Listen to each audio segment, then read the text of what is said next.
to answer that question, there is no such thing. I had, early in my career, I discovered that the more distinguished, the higher tone the magazine, the less likely it was you were going to get paid. Which is, of course, fatal to a freelance cartoonist, because you do hope to eat someday. Yes. And this is, well, now this is one of the reasons why you go back in like the 50s and 60s and 70s, you look at these cheap men's magazines, and you find illustrators who shouldn't even be wiping unmentionable parts of their bodies with these magazines, and yet their wonderful illustrations are gracing the pages of these pieces of garbage. Because they got paid. Because these magazines pay 30 days, there's the check. And they're always polite, and they're always nice, and they're always friendly and complimentary. And it's like, oh yeah, okay, debase me a little. And you really don't have to go that far down the ladder. And I discovered, for instance, that Hustler, we paid $200 for a little tiny black and white cartoon that big. Bill, tell us about your rejection from Hustler. That's where I'm going. What do you have to do to get rejected? That's where I'm going. Now, they didn't even have to be particularly objectionable cartoons. As long as they had something, however tangential, to do with sex. They were that desperate. Okay, it's just the most childishly simple sexual joke, as long as it was well done and did make people laugh. $200, there you go. And so naturally, anything I thought of that was funny, that had something to do with sex, I'm terribly sorry. Thank you, Mr. Flint. Would you like this? Hit me again. And so I would always send off an envelope every month. And one month, the rejections came back. And this time, enough, the one on the top had a Post-it note signed by Mr. Flint that said, "You are a sick puppy." So there is such a thing as coming up with an idea that's too... It wasn't.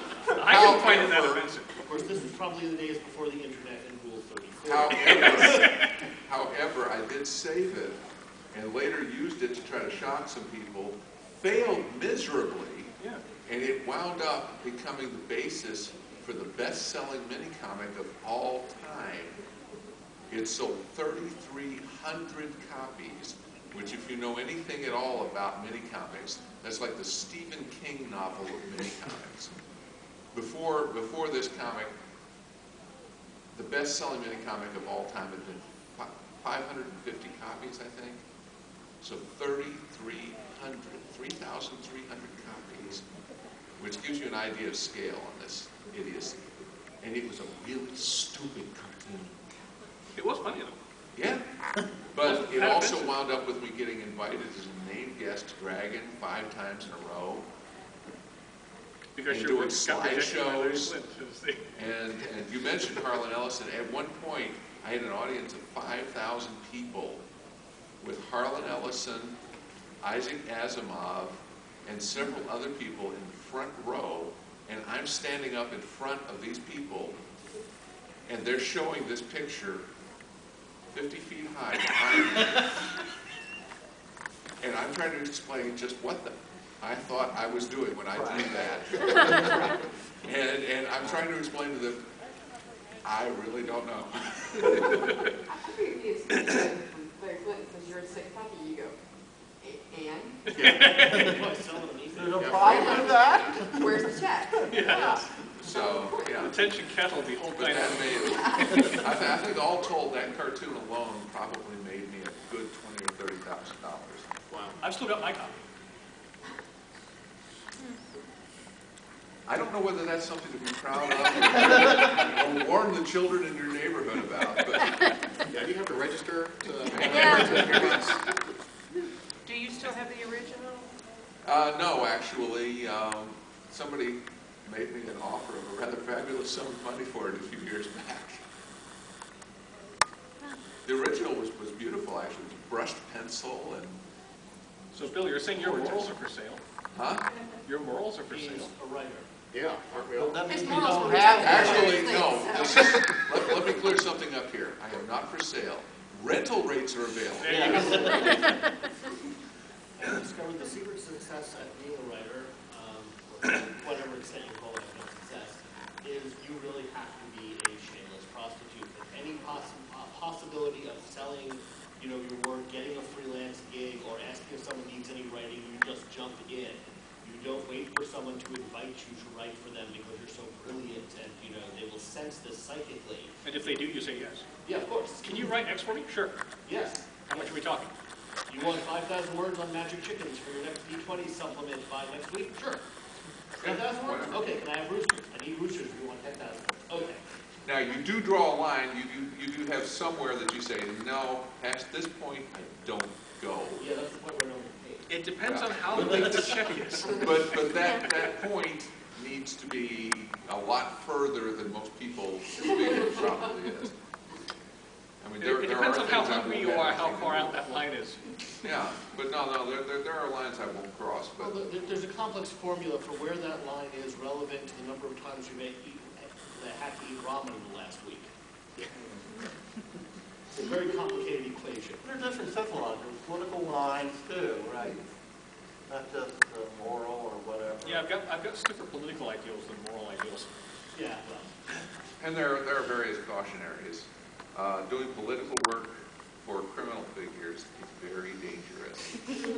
Make sure you get paid up front. so nothing Or for, working for I was about to say, so nothing for any senators, congressmen, or anyone else who's been elected. No, Yeah, criminals, yeah, so- criminals who've decided to run for public office, you want to That's get all of the check in advance. I installed computers for people who I suspect were mafiosos. Yeah. I'm Italian Romanian. That's happening. I just like that we're having a conversation about where the line is, initiated by a guy who got rejected by a parent. Yeah. I was having a fight with the Illinois Department of Revenue today. And it's like, you've got 4 governors in jail. You have no business talking about it. Oh, my ex worked for high security defense mapping, and she turned me in to the Defense Department as a possible communist dupe. Like, yeah, I'm going to work for the communists. I don't get along with any authority figures. This ain't happening. But I got audited 6 times in 5 years. Yeah. We don't mind getting audited because when they audit us, they always wind up giving us more money. Yeah, it always used to work. The last time I went in, I had everything in neat little stacks, rubber band, and everything in a nice little box lid. And I had a nice brick book with me, nice big thick, a 2-liter bottle of soft drink, and a big bag of Oreos. And I said, I'm sorry, this is my 6th audit in 5 years. Apparently, I'm incompetent to do this. It is within my rights to ask you to do them for me. It's true. Here are all the receipts, neatly sorted. Here are all the relevant forms. Here's everything you need. I'll be over there if you have any questions.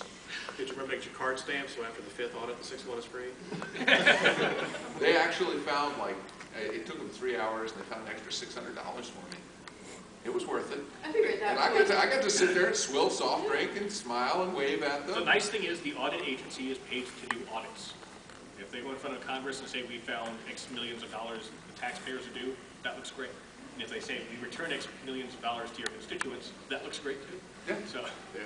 Oh, they were very nice about Yes. it. But Just meet him at the door like this. Well, the best thing is when they say, well, we found that people who voted for you were owed large refunds, and the people who voted against you needed to, sell their houses. Yes. well, that's the ideal case. Yes. And they tried to implement that on occasion. I'm very careful with my taxes. My grandfather was the assistant secretary of the Treasury for Truman. He taught me accountancy. You do everything. And you spent it all already? Yeah, he was a millionaire several different times. I'm Emphasis just glad I on could different. deduct Gen Con and everything. Yes. like that. Yes. I Best can thing about deduct, becoming a writer. I can deduct everything. My wife and I are both in the Guard, so if we go to the range, that's a tax deductible expense. If we go to the gym, that's an expense. I review weapons and outdoor equipment, so if someone sends me something and I go test it, you know, I've got a bottle of liquor in my new book. I bought an $80 bottle of liquor from the only place in the state that sold it. And that's on my taxes as a research expense. It's good too. Try that for my last cruise. Well, so I have the liquor is featured in the book. But I mean, what is your taste test? Yes, yes. Yeah, I would do a tasting with some friends, and I have this $80 bottle of Welsh. It's the only Welsh whiskey. Penderin. It's very good.